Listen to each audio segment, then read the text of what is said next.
Hi, I'm Mel. I'm here wearing the one shirt that matters. This is literally it. I grew up on music videos, as many of us have. MTV and another music channel in Brazil were the things that I was watching every day. Every day, after school, before school, music videos. I love music videos. It always felt weird knowing that there are songs that don't have music videos for them. I remember being like 12 and realizing that some of Taylor Swift's songs had videos and some didn't.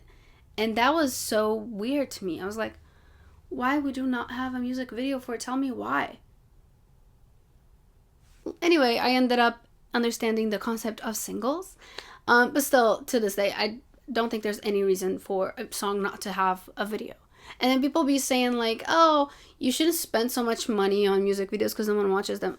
Okay, don't spend money, or don't spend a lot of money. Do something simple. Just give the music some visuals, something for people to look at. And that's what I'm going to share with y'all today. This year I worked on 7 music videos. For sure, I spent less than $100 each. Even with the equipment that I already had, if I split the amount of money I spent on those through 7 music videos, it will be less than $100. So the one thing that I think I spent the most money on was the gimbal that's holding my phone right now, that you can like move the camera around. That was like $180. It's something that I bought because I knew I was going to use it long term, and I have, but I haven't used half of its things to work on these music videos. It was mostly a still camera or someone holding the phone and doing the angles that I was asking them to.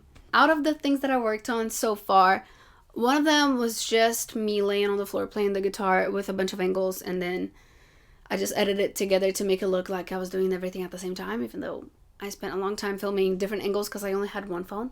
There have been videos with full-on stories, different locations. There have been videos where I'm just sitting still in the same position while something else is happening in the background. There have been kind of vlog fun videos of just walking around and making fun of things. And I'm here to tell you that there's no reason for you to not make a music video, even if you don't have money. Like, we live in a world where everyone has a phone that films with a good quality. So I'm just gonna list some things that I think are very important and the things that I've been learning so far. If you're not subscribed, you should definitely subscribe because I'm working on so many things right now and I'm gonna have so many things to post later on. So you should definitely keep up with what's going on because I am a very DIY low budget artist, and I literally make it because I think it's fun and because it gives me excitement. I love making music and I love giving my songs visuals. I think it's one of the best things in the whole world, and if I had money it would have been so much better, but not having money doesn't make me cry about it. The first thing we need is a concept. If you have a song already, you probably have a concept. The concept is married with the song or the song lyrics or the song vibe. How does one have an idea for a music video? First of all, being on my phone a lot was never something that inspired me to actually go out and do stuff. Yes, it would give me ideas, and yes, I have a bunch of Pinterest boards, but the things that actually give me ideas and inspiration is my brain when I allow it to breathe. So if I've been spending a lot of time on my phone, know that I've been feeling very unmotivated and very black and white inside my head. As soon as I let my brain be bored, my brain starts coming up with ideas for things. So I love going on walks without my phone, or just reading stuff, like reading books, in real life books, or doing house chores without doing anything else, without listening to anything else. As soon as I have an aesthetic and a vibe that I'm going for, I'm gonna try to think of locations. Could it be at my house? Could it be at a specific corner of my house? Should I go to a club? Should I go to the beach? Should I do it inside a store? All of these places are free. You're not gonna be bothering anyone. You just have to get there with your phone and be like, I'm gonna film something.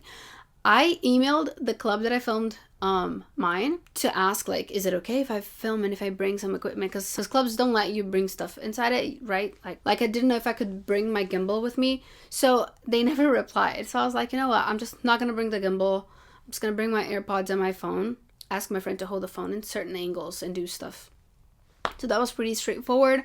At the thrift store, I didn't let anyone know. I was just in there with my phone and my friends, and I was like, guys, stay like right here with game controllers on your hands and pretend you're playing. I'm gonna sing. if you go to film something on the beach during the winter, be sure you're gonna be very cold.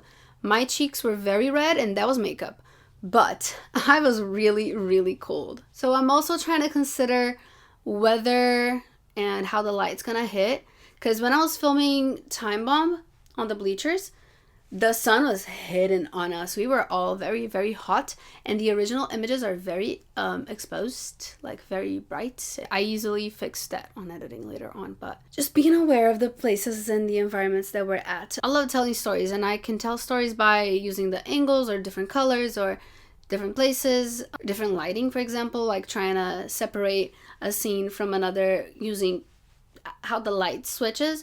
And whenever I'm trying to tell a story, I'm trying to give it a full beginning, middle, and end. If I can explain the story to someone before filming the video, it gives me a sense of I know what I'm doing. For everything I've done, I did a storyboard, a very poorly made storyboard because I'm not a good drawer, so it's stick figures to get angles and positions. But I also write down the narrative, like this is going on because this, and that. For trust issues, the story tells itself in a different order than the order that I wrote the narrative. I need to make whoever's helping me understand the story before we start filming, because if they don't get it, chances are it's going to be kind of messy and confusing. That brings us to equipment. Like I said, the equipment I use is mostly my gimbal. There's one other thing that I bought that was like $70, $80 on Amazon. It's a camera track. You put your phone and you press a button and the camera moves. It's quite nice. I haven't used it much though. There have been very few occasions where I thought of using it.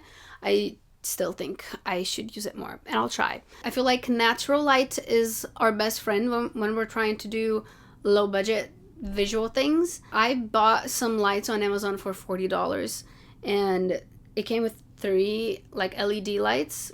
I don't love them. I do want to save to buy something a little better, but these do the work.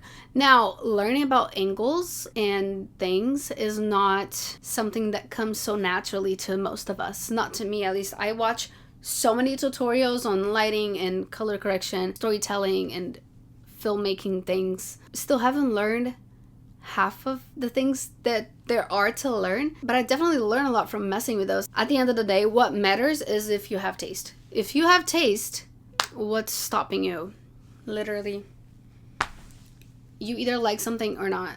You either think it looks nice or not. As artists, I think it's better to trust that instinct than to trust someone on YouTube saying that this is the right or wrong way. That brings us to editing. I use CapCut to edit everything at the moment, even though I think it's gonna be banned soon, so I don't know what I'm gonna do. Even like every video that I make, I use CapCut. It was the easiest to dive into and use. I decided to pay the premium membership. You don't have to, but I make a lot of videos for social media and for YouTube, so I end up using a lot of the features that the pro membership has. When I'm bringing stuff in to edit, the first thing I do is sync the videos with the song. Depending, I might have specific scenes for each part, and that's when I'm gonna use my storyboard to make sure I'm getting the right videos from the right places to tell that story. I think the thing that makes videos nicer is when things are synchronized. I have gone through the experience of editing a whole thing and then disliking it and then starting over. It's the worst feeling, but just don't give up. Just don't toss it out the window. It's okay. A tip that a friend of mine gave me that I don't use quite as often is to edit each individual scene before you start editing the video, like making sure all the scenes that were filmed here have this specific editing to it, and the videos that are filmed here have the other specific type of editing, so that when you cut and slice things, everything is already edited, and then you can do like a layer of like another effect on top or something. But I am not that patient, so I will just start cropping things immediately and putting them in order. The one video I spent the most money on this far was the video inside the van, because I decorated the van and each of the things on the side were like $10. I bought 1, 2, 3, 4, 5. I bought 5 of them, so $50. And the thing on the ceiling that was like $30, $35. So at the end of the day, what needs to match is the aesthetic with the song, with how you look, and the way you edit.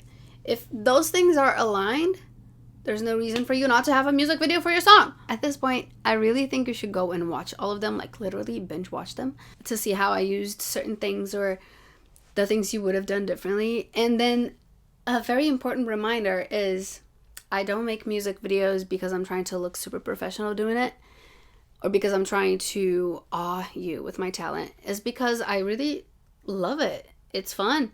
And there's no reason for it not to be fun. I used to love making video projects in school because I just love creating images and then synchronizing them and making something cool. Every single song and every single video is created by someone who wants to convey a feeling to the watcher. So art is in those little things, and I think we need to learn to value it in this world that we live in where AI is taking over, literally making fake images because it knows we like images so much.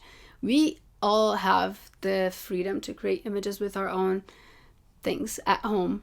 So I really think you should go out there and do it. Don't let anyone stop you. Don't let anything stop you, because if you do, in 10 years from now, you're going to look back and be like, why didn't I make a video for that one song? Anyway, I hope you have a great day, and I hope you make music videos. If you want to share your videos on the comments, I would love to see it. For sure. Like literally, I would love to see it. I hope this inspired you in some way, and I'll see you soon.